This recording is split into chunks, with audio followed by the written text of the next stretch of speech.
Bueno, vamos a hablar hoy en las conversas, en las charlas, ¿no? sobre neoplatonismo con el profesor Ezequiel Ludueña de la Universidad de Buenos Aires. Paso la palabra directamente al profesor Ezequiel para que puedas hacer un poco una introducción a lo que sería el pensamiento o la constitución de un neoplatonismo medieval. Bueno, ¿Qué te muchas parece? gracias, Cícero, y gracias por invitarme a estar acá. Es un placer. Bueno, en cuanto al neoplatonismo medieval, primero que nada habría que aclarar qué quiere decir medieval, ¿no? Esta lectura de Alain de Libera, según la cual en realidad no hay una edad media, sino muchas edades medias, ¿no? Entonces tenemos distintas culturas, ¿no? La bizantina, la latina occidental, los musulmanes, ¿sí? El pensamiento hebreo. Yo de lo que puedo hablar realmente es de la latina, digamos, del pensamiento latino occidental, ¿no? Que durante el siglo XX de alguna manera fue identificado con la Edad Media sin más, pero en realidad es solo una de las edades medias, ¿no? Y hoy en día la gente estudia mucho árabe, estudia hebreo, ¿no? Y se está conociendo mucho más la riqueza de estos otros mundos. En cuanto al neoplatonismo medieval latino, entonces, y un poco del griego, que es el que conozco también,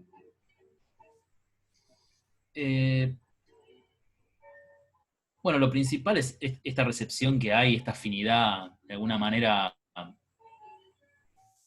natural que los primeros pensadores cristianos advirtieron entre la doctrina cristiana y el platonismo. Ciertas afinidades que son, por ejemplo, la inmortalidad del alma, ¿sí?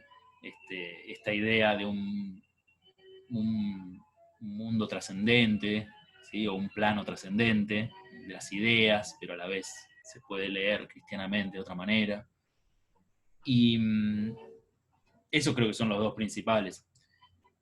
Claro que en realidad el cristianismo mismo es difícil saber qué es al margen del platonismo, porque justamente el cristianismo forjó, o estos mismos pensadores, estos padres, que son llamados padres, forjaron la doctrina cristiana en diálogo con el platonismo. Entonces es difícil saber qué es el cristianismo si sacamos el platonismo, ¿no? En un sentido más teórico, ¿no?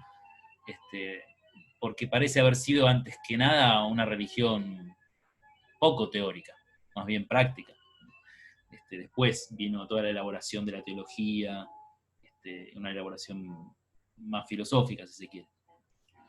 Y lo principal me parece, o tres puntos principales que podemos mencionar en cuanto al neoplatonismo medieval es, primero que nada, esta traducción que hay que hacer entre la metafísica pagana del neoplatonismo y la Trinidad cristiana, que de alguna manera, bueno, los padres siempre tienen que hacer malabares para hacer entrar una cosa en la otra. Es muy divertido leer eso. Sí. Y después, bueno, otra diferencia es claramente, para mí es el de la historia, ¿no? Para el platonismo, yo uso platonismo y neoplatonismo de alguna manera como indistintamente, porque en realidad No había, ¿no? en la época en que se forja el cristianismo, platonismo quiere decir neoplatonismo, ¿no? Ya, ya. Entonces, ya eso lo uso como sinónimo. Pero lo que iba a decir es que en el platonismo, o neoplatonismo pagano, no hay esta idea de historia, o sea, del devenir universal, entendido como una historia cuyo actor principal sería el ser humano, con un principio de los tiempos, un final de los tiempos. Eso en el platonismo pagano no está, digamos. Ya, ya. Y la otra que para mí me parece muy importante, otra diferencia, es la idea de la gracia, ¿no? El hecho de que el hombre solo parece no poder, ¿no? Encontramos esa idea en Plotino de la fuga, el escape, ¿no? La huida del único Uh-huh. al único. y parece que todo dependiera de una iniciativa individual, de un ser humano individual, ¿no? En el neoplatonismo cristiano, la iniciativa siempre tiene que ser, en el mejor de los casos, una colaboración entre la libertad humana y la gracia divina, ¿no? Eso en cuanto, digamos, los conflictos, ¿no?, que hay al traducir esta doctrina pagana a cristianismo. Y después, bueno, las similitudes que ya mencioné, ¿no? La inmortalidad del alma, el interés puesto en este plano trascendente, ¿no?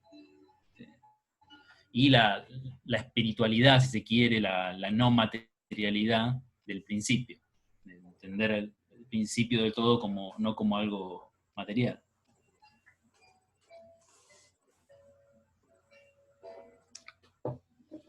Y creo que por ahí se podría también mencionar otro principio importante hasta cierto punto, pero lo fue para distintos autores cristianos, que es la idea de que el mal no es algo, ¿no? Es más bien privación, que es una idea que bueno, tampoco es tan clara, ¿no? Porque en Plotino mismo uno puede encontrar distintas posturas respecto de esto, ¿no? Es como que de alguna manera platónicos y cristianos están siempre, de alguna manera, seducidos por esta corriente que la gente llama gnóstica, ¿no? Y que aparentemente estaría muy disconforme con el universo tal como lo conocemos, ¿no? Sí, sí. Bueno, eso para hablar del neoplatonismo medieval, ¿no? De alguna manera surge como una manera de teorizar el cristianismo, me parece. Ya. ¿Y cómo miras el contexto del Renacimiento carolingio? ¿Cómo se da? ¿Cómo ocurre?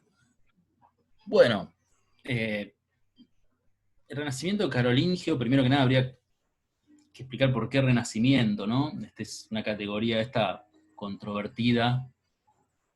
La gente que estudia el Renacimiento carolingio lo llama Renacimiento carolingio, pero obviamente hay gente que no lo estudia y que dice que eso no es un renacimiento.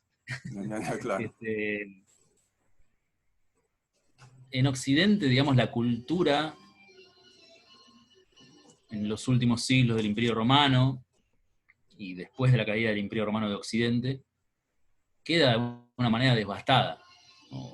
Roma había logrado una organización del saber que se va derrumbando con las invasiones bárbaras y después, digamos, la cultura en general en los siglos 5, 6, 7, ¿no? Entra como una especie de sueño, y el protagonista de esos siglos parecen ser, bueno, las distintas guerras más o menos intestinas, más o menos civiles, ¿no?, que se empiezan a dar para conseguir el poder entre estos distintos sectores. Y en el Renacimiento carolingio lo que ocurre es que esta casa, ¿no?, la de los carolingios, cuyo principal representante es Carlomagno, pero es uno, ¿no? Es el más importante, pero fue precedido por otros y fue sucedido por otros. Bueno, Carlomagno lo que logra hacer es reunificar de alguna manera lo que había sido el Imperio Romano, o gran parte de lo que había sido el Imperio Romano, y para poder gobernar esa vasta extensión necesita la cultura. Esto es muy extraño, ¿no? La política necesita la cultura. Hoy en día, en general, bueno, hoy en día también pasa, ¿no? Sí, Si un presidente necesita hacer algo, bueno, puede traer un artista que haga un concierto, que dé un concierto y es muy bueno, ¿no? Bueno, en ese sentido, podríamos entenderlo así. Y el tema es que justamente tiene que de alguna manera importar intelectuales para que la cultura resurja. Entonces llama a un hombre muy importante que es Alcuino de York, que es como su ministro de Cultura, que es el que realmente impulsa esta reforma cultural, que implicó grandes cantidades de dinero, ¿sí? Porque, por ejemplo, por mencionar una de los máximos símbolos del Renacimiento carolingio, Alcuino inventa o hace inventar una letra, una tipografía, que es la carolina. Y eso significa que entre letras hay más espacio, por lo cual significa que un libro que antes ocupaba, no sé, 50 páginas, ahora va a ocupar 150. Entonces, todo esto es plata, ¿no? Y Carlomagno parece no haberle preocupado de eso porque, claro, era mucho lo que había para ganar. Porque con la difusión de la cultura, los distintos, sobre todo las distintas autoridades eclesiásticas, que eran de alguna manera como las patas en las distintas regiones del imperio que podían unificar a todos los súbditos de Carlomagno en una misma ideología, diríamos hoy en día. Bueno, con la difusión de la cultura todos pueden estar de alguna manera en la misma página, todos pueden estar de alguna manera con el mismo discurso, ¿no? Así que de alguna manera la difusión de la cultura en el Renacimiento carolingio, uno podría decir que es medio como Internet, es la posibilidad de estar todos conectados y de estar todos diciendo lo mismo en la iglesia, en distintos lugares, en lugares muy alejados, y que el discurso sea el mismo, o más o menos el mismo. Entonces por eso la política necesita de la cultura. Y cuando decimos cultura cristiana, digamos, que es leer la Biblia, digamos que de alguna manera ya está unificado, ¿no? en una ideología. Lo que pasa es que el cristianismo durante toda la Edad Media tiene este problema, durante toda la Edad Media occidental por lo menos, que es que necesita para leer la Biblia aprender a leer. Pero para aprender a leer hay que leer a los paganos, porque son los que enseñaron a leer. Todavía hoy son los que enseñan a leer, ¿no? Es distinto, ¿no? Cuando uno se encuentra con alguien que lee a los clásicos de Grecia y Roma, ¿no? Tiene como una cabeza distinta, ¿no? Bueno, esto era así antes. Así que está esta tensión permanente, y está en el Renacimiento carolingio, entre, bueno, hay que aprender a leer, para leer la Biblia, pero tenemos que aprender con los paganos. O sea, tenemos que leer a Virgilio, por ejemplo. Oye, Por eso lo del Renacimiento carolingio, ¿no? sí, Y ya de alguna manera adelanté que lo que hizo falta fue importar intelectuales. Y uno de los grandes lugares de riqueza intelectual en esta época árida, digamos, son las Islas Británicas. Y en particular Irlanda, que es la que de alguna manera más se había preservado de la violencia, ¿sí? Allí había llegado el cristianismo unos 2 siglos antes, y se había cultivado de alguna manera la cultura pagana. Y bueno, antes la gente era más optimista, era más fervorosa, más efusiva, y decían que los irlandeses sabían griego, inclusive. Lo cual, esto en Europa, en el continente, era impensable ya a esta altura. El griego se había perdido, ¿no? Pensemos que cuando Séneca escribe, por ejemplo, ¿no? En el siglo I, se da por sentado que todos los lectores de Séneca saben griego. Están leyendo en latín, pero saben griego. Bueno, esto, después de 500 años, no es más así. A los bárbaros, los que vinieron a ocuparse, digamos, a tomar el cargo del imperio, no les importaba el griego, y lo que querían era organizarse más o menos bien burocráticamente para poder llevar adelante el imperio.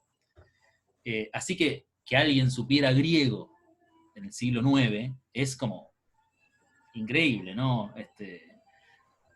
Como alguien que sepa hoy en día, no sé, iba a decir griego, pero porque no todo el mundo, porque no todo el mundo sabe griego, ¿no? Pero algo extraño, ¿no? No había universidades, ¿no? Chino, ¿no? Algo así, ¿no? En fin, alguien que pueda leer a Dostoyevsky en ruso. No es común. Y bueno, antes los historiadores eran más efusivos y decían que en Irlanda se sabía el griego, se había conservado el griego. Hoy en día parece que no es tanto. Sabían algunas palabras, el alfabeto, digamos, como que sabían un primer, segundo nivel de griego, digamos. Pero bueno, era mucho ya. Así que fue uno de los principales lugares de donde se importaron intelectuales. Y de hecho, en lo que es Francia, en esa parte del Imperio Carolingio, había una colonia de irlandeses en la ciudad de Laon. Y eso está muy estudiado. Hay mucha bibliografía al respecto. Es muy interesante. Y conservamos, por ejemplo, un glosario latín-griego, como una especie de diccionario, hecho por uno de estos irlandeses que habían sido... No sabemos si inmigraron, o sea, si se fueron de motu propio, o si fueron contratados de alguna manera, ¿no? Porque el tema es que hacia mitad del siglo IX, 840, llegan a Irlanda, que era el lugar más o menos que se había preservado, como dije, de la violencia, llegan a Irlanda los vikingos. Así que Persona muchos muy amable. intelectuales huyeron. Sí. Bueno, eso para Claro. cerrar el tema del Renacimiento carolingio, de la cultura del Renacimiento carolingio. Así que se habla mucho de la importancia de la cultura también en este sentido, como dice un historiador, Chris Wickham, que dice, habla de una teología política, o de una política teológica, ¿no? Donde las cuestiones de teología eran tan importantes como hoy en día las cuestiones que se discuten en la OEA, en la ONU, ¿sí? Digamos, en el Congreso, en el Parlamento. ¿Sí? O sea que si había un impeachment, era a través de un libro de teología. Oye, ¿y cómo ubicas Eriúgena en este contexto ahí? Bueno, Eriúgena es uno de estos irlandeses que aparecen de pronto, de la nada, en el siglo IX, en la corte de Carlos el Calvo, que era el nieto de Carlomagno. Estamos ya como en avanzado el Renacimiento carolingio. Y Eriúgena aparece un poco como un personaje muy interesante. Primero porque aparentemente, por los testimonios que tenemos, no tenía una condición eclesiástica. Y esto es bastante remarcable, porque en general todos los intelectuales del Renacimiento carolingio, y diría que de la Edad Media en general, son eclesiásticos. Eriúgena aparentemente no. Y esto ya es muy extraño, ¿no? Inclusive hay quien dice que bueno, hay distintas posturas respecto de cuál era el papel de Eriúgena en la corte del rey. Hay un historiador muy importante que dice que era el médico, o sea, que tenía conocimientos de medicina. O sea, es una cabeza muy distinta, ¿no?, a la del teólogo, aparentemente. Otros dicen que, y esta es la postura más general, más aceptada, que era el maestro de dialéctica, es decir, de lógica, de la escuela palatina. Porque con el Renacimiento carolingio aparece esta noción, esta, digamos, institución que sería la escuela del palacio, la escuela palatina, a la que van a estudiar los futuros políticos, diríamos, ¿sí? La gente que va a llevar, que va a tomar las decisiones, que en gran parte surgen de la corte, pero también de otros lugares, ¿no? Es como una especie de... Es como si la CIA tuviera una pequeña universidad, ¿no? Que la debe tener una universidad. Seguro. Seguramente. Pero es como si la CIA tuviera una universidad muy pequeña, muy selecta, y eso era la escuela palatina, digamos. Bueno, aparentemente Eriúgena enseñaba en la escuela palatina dialéctica. Y esto también habla mucho, la dialéctica, es importante el hecho de que enseñara dialéctica, porque la dialéctica es la razón. Entonces el hecho de, primero que nada, estudiar argumentos, distintas clases de razonamientos, y sobre todo para Eriúgena lo más importante es que es el arte de dividir los géneros en especies y de reconducir las especies a un género. Que es interesante porque es de alguna manera uno reencuentra en pleno siglo IX algunos de los motivos que uno encuentra en el Sofista de Platón. Y esto no es usual. Así que Eriúgena le da como una preponderancia muy importante a la dialéctica. De hecho, al principio, cuando empieza a escribir, que lo invitan a escribir en distintos intelectuales eclesiásticos carolingios, se quejan de que usa más la dialéctica, la razón, que las autoridades. Es decir, que las autoridades sería que citar la Biblia, que citar Agustín, que citar distintos padres de la iglesia, ¿no? Entonces se quejan de que Eriúgena usa más la razón, le da más valor a la razón. Y hay un pasaje increíble, porque es un pasaje increíble, de la obra magna de Eriúgena, que es el Periphicion. Es un pasaje que Schopenhauer cita en su Historia de la Filosofía, en donde Eriúgena, bueno, esta obra en donde la obra magna de Eriúgena es un diálogo entre un maestro y un discípulo. Y en un momento están discutiendo un tema, y el discípulo le pide que dé una autoridad, es decir, que dé una cita de algún padre que diga lo mismo, para confirmar. Y ahí hay un excursus, y el maestro le dice, primero viene la razón, después viene la autoridad. Lo que llamamos autoridad son textos, posturas, tesis, que los padres encontraron razonando y que fijaron por escrito. Entonces, primero viene la razón.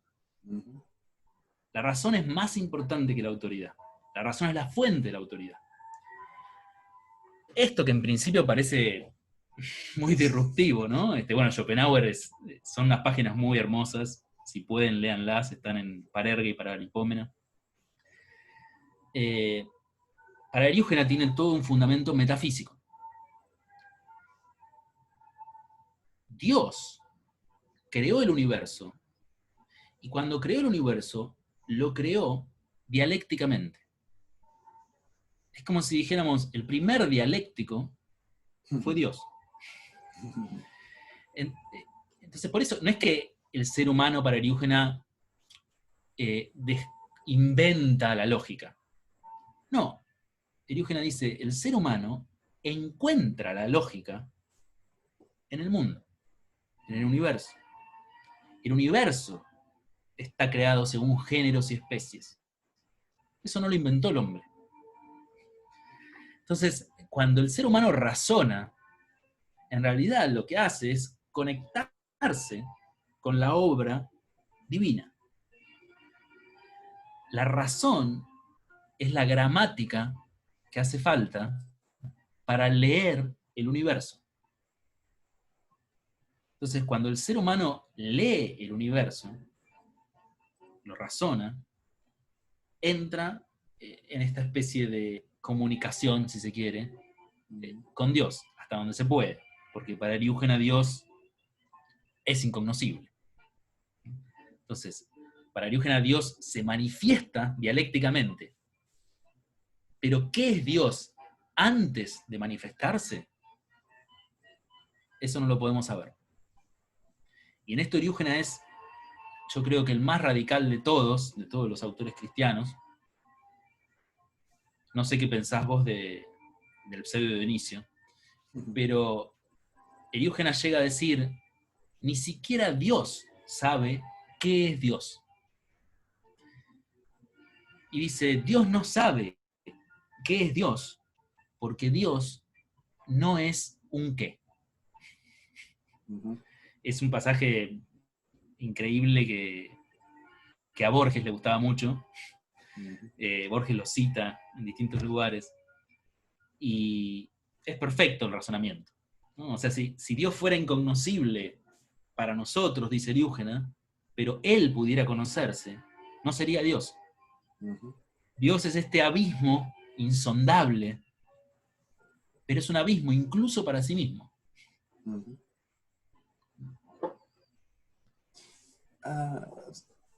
Hay algo en la obra de Eriúgena directamente, digamos, que apunte para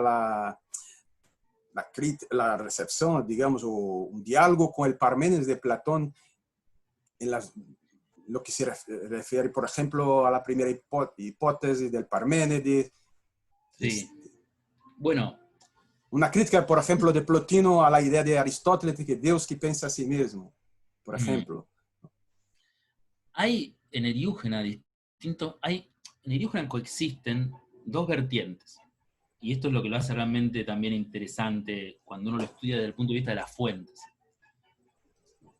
Por un lado coincide la vertiente que le llega a través de la lectura del Pseudo Dionisio, que sería la de la escuela de Atenas, Proclo. Un poco el último neoplatonismo. Pero por el otro, tiene la lectura también indirecta, siempre indirecta, de Plotino. Primero que nada, a través de Agustín. Eriúgena conoce la obra de Agustín como pocos. Pero sobre todo por un autor que Eriúgena nunca menciona, nunca, y que sin embargo usa casi constantemente, que es Mario Victorino, que aparentemente tradujo las Eneas de Plotino al latín, en una colección que alguna vez encontraremos, ¿no? Ojalá. Entonces está estudiado, esto lo estudió un argentino, lo tengo que decir porque es un orgullo, que es Piemonte, Gustavo Piemonte, un gran eriugeniano que tuve el gusto de conocer. Él descubrió esto, descubrió cómo Eriúgena, comparando columna a columna, en distintos textos estaba usando textos de Mario Victorino. Y Mario Victorino es esta fuente a través de la cual indirectamente le llega la filosofía de Plotino. Y además Mario Victorino es uno de estos intelectuales de la antigua escuela, que podía leer griego, por eso también a Eriúgena le debería gustar, y que se había leído toda la filosofía pagana, ¿no? Antes de convertirse al cristianismo, ¿no? Eso es claro. Así que te diría que a través de ahí uno podría encontrar estos elementos que vos reconocés y que probablemente a uno le suenan, bueno, este es el Parménides de Platón, ¿no? Indirectamente. Por eso también es tan importante Eriúgena. Está este autor francés que para mí es uno de los grandes también lectores de Eriúgena, que es Trulliard, que tiene dos libros muy buenos, tiene libros muy buenos sobre Plotino, sobre Proclo, y tiene muchos artículos sobre Eriúgena. Y en un artículo Trulliard dice, Eriúgena, increíblemente, pudo reconstruir, pensando por sí mismo, muchísimos elementos del neoplatonismo pagano, y los pudo reconstruir sin haber leído a los paganos. O sea, reelaborando las fuentes cristianas que iba leyendo, pudo llegar a puntos centrales del neoplatonismo pagano. Y esto lo dice Trulliard, que es un gran, pero gran conocedor de Plotino y de Proclo. Así que siempre que alguien expone Eriúgena delante de gente que estudia el neoplatonismo pagano, bueno, la gente se asombra y dice, pero ¿cómo es que esto llegó acá? Bueno, entonces, digamos que en este diálogo de Eriúgena con la tradición bíblica pagana, hay quizás una síntesis, ¿no? Una especie de Sí. correlación, no sé cómo decir, pero un diálogo, ¿no? En relación a la naturaleza, digo. Yo estoy aquí pensando, por ejemplo, en la idea de teofanía. Sí. Sí, y es un concepto medular, es el concepto de pensamiento de Diógenes, que tiene que ver con esta idea de, que de alguna manera adelantamos, del aparecer. ¿Qué quiere decir aparecer? Para Diógenes todo está cifrado en qué quiere decir crear. Cuando Dios escribe en la Biblia que Dios crea el mundo, ¿no? Porque para Diógenes la Biblia la escribió una inteligencia, la escribió Dios. Entonces es un texto que hay que leer y razonar. ¿Qué quiere decir la Biblia cuando dice que Dios crea? Y Diógenes dice, quiere decir que Dios aparece. Porque antes de crear, al margen de la creación, Dios es nada. Tanto es así, dice Diógenes, que cuando la Biblia dice que Dios crea el universo, el mundo, de la nada, en realidad, cuando la Biblia dice eso, la palabra nada, hay que entenderla como un nombre de Dios. O sea, Dios crea el mundo a partir de sí mismo. Pero no dice eso. Cuando Dios escribe la Biblia o hace que escriban la Biblia, se pone otro nombre. Se pone el nombre nada. Entonces Dios, al margen de la creación, antes de la creación, si es que podemos hablar de un antes, ¿no? Es nada. Pero cuando crea, Diógenes dice, es como si pasara de la nada al ser. Como si pasara de la indeterminación a la determinación. Y porque esta nada, esto hay que aclararlo, ¿no? Esta nada no es una nada privativa, o sea, no es ausencia de ser, es algo que está por encima del ser, es una nada superlativa. Entonces, dice, cuando Dios crea el mundo, pasa de la nada al ser. Y tiene esta frase famosa que fascina a muchos, que Diógenes dice, el universo es la afirmación de la negación. O sea, Dios es negación y al crearse se vuelve afirmación. Del no pasamos al sí. Uh-huh. Esa es la teofanía. Y eso es eminentemente dialéctico, en el sentido de que, fíjense, Diógenes está diciendo que para Dios crear, para que cree, para lograr crear el universo, tiene que negarse a sí mismo. O sea, tiene que negar su estado de indeterminación y determinarse. Solo a través de esa negación puede Dios crear. Y es muy interesante porque Diógenes compara esto con el pensamiento humano. Y dice, nosotros, cuando queremos comunicarnos con otra persona, tenemos que negarnos, dice Diógenes. Porque, primero que nada, nuestro intelecto no tiene forma, dice Diógenes. No tiene una forma precisa. En un momento comenzamos a tener ideas, razonamientos, más o menos precisas. Pero antes de las ideas, antes de los pensamientos, no hay una forma precisa. Diógenes dice, el intelecto es informe, es indeterminado. Por eso puede pensar todas las cosas, porque no es ninguna. Y entonces el intelecto, cuando piensa, se está negando a sí mismo, se está dando una forma. Pero incluso después, si nosotros queremos esto mismo que estamos haciendo, hablando, si yo quiero comunicarme con vos, no solo tengo que elaborar un pensamiento, sino que además tengo que, a ese pensamiento, que es inmaterial por definición, tengo que vestir de materia, aire, un sonido. Uh-huh. O puedo escribir, materia. Entonces hay dos negaciones. Esa es la única manera que yo tengo para hablar con Cícero. Tengo que negarme 2 veces. Entonces, Cícero, dice Eriúgena, lo que hace es escuchar las palabras y tiene que desvestirlas de materia y quedarse con el sentido, que es inmaterial. O sea, se da todo el proceso al revés. Esa es la comunicación. Y entonces, cuando Dios crea, Dios está de alguna manera apareciendo. Se niega a sí mismo. Y hay una cosa muy interesante, y con esto ya que estamos hablando del hombre, tiene mucho que ver,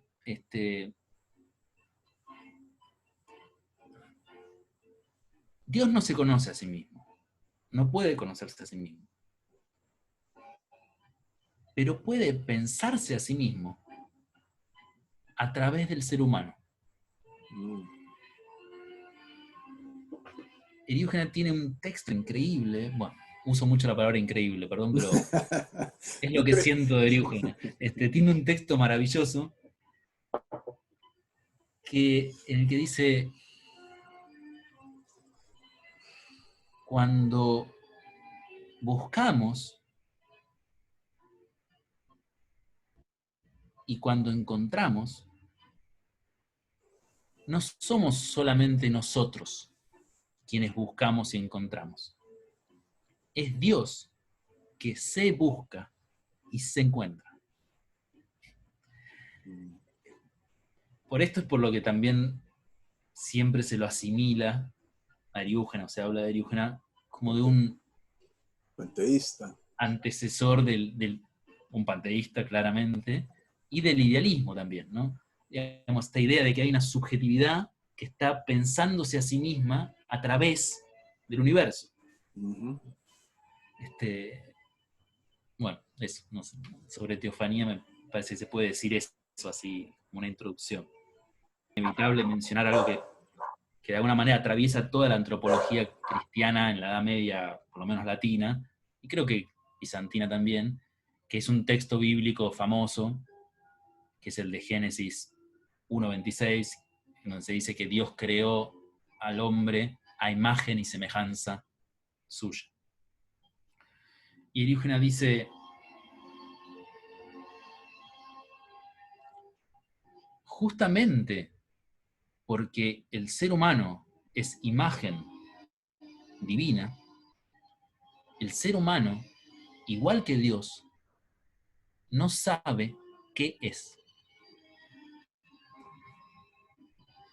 No sabe quién es, no sabe qué es. Y en esta ignorancia, dice Eriúgena, reside toda su excelencia. La ignorancia que el ser humano tiene de sí mismo es la prueba de su dignidad, de su altísima dignidad. Y con esto, obviamente, Eriúgena pasa a formar parte de toda esta tradición que por lo menos empieza con Sócrates, que pone en la ignorancia el sesgo positivo, ¿no? Pero es igual que Dios. O sea, el ser humano, dice Eriúgena, sabe y no sabe qué es. Es decir, sabe, puede conocer lo que tiene que ver con su manifestación, igual que Dios. O sea, puede conocer las cosas que hace, pero a sí mismo no puede conocerse. No tiene cómo. Pero esto no es una deficiencia, no es un defecto. Es la prueba de su altísima dignidad.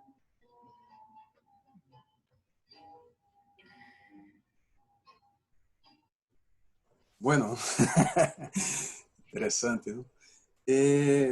Hablaste de ignorancia y estuve aquí pensando la idea de la teología negativa también.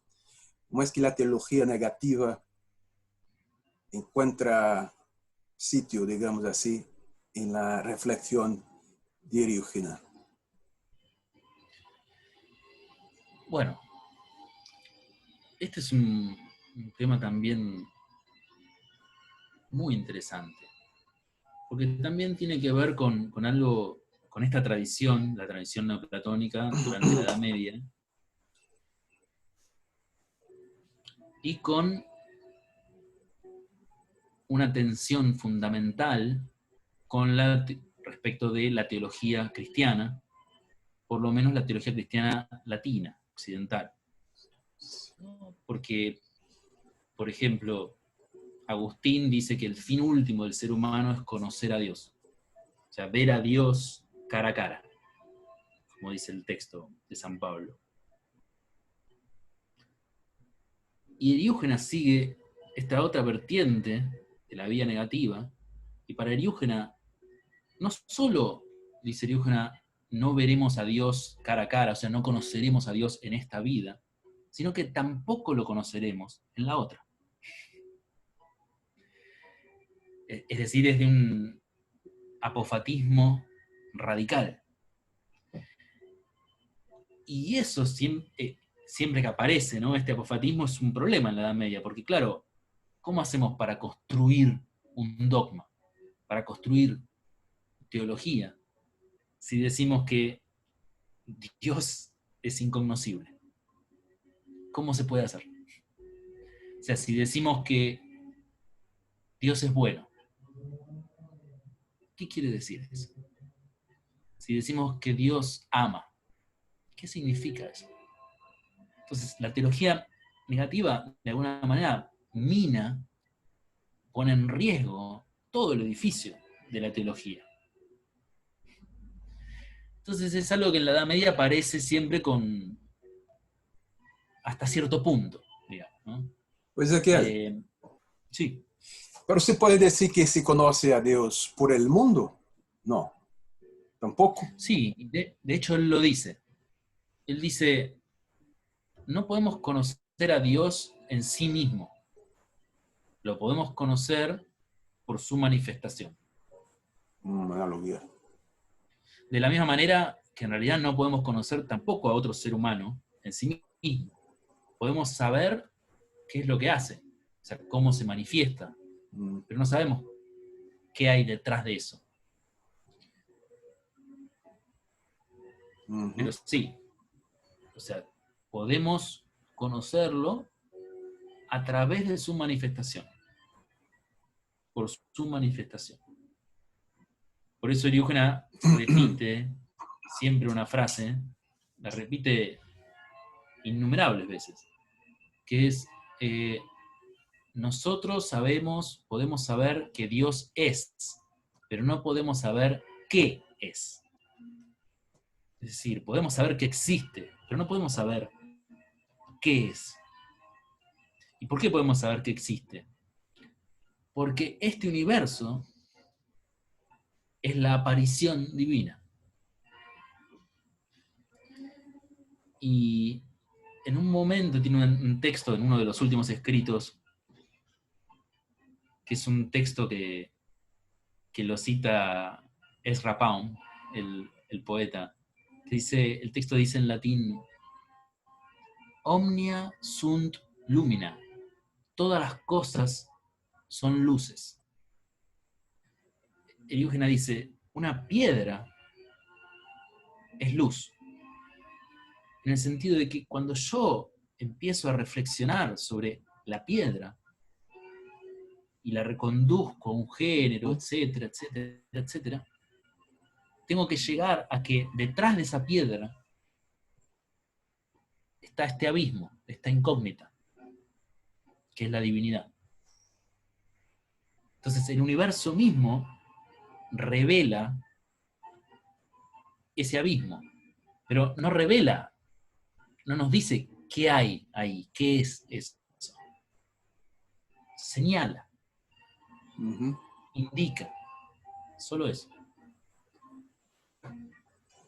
Bueno, me parece que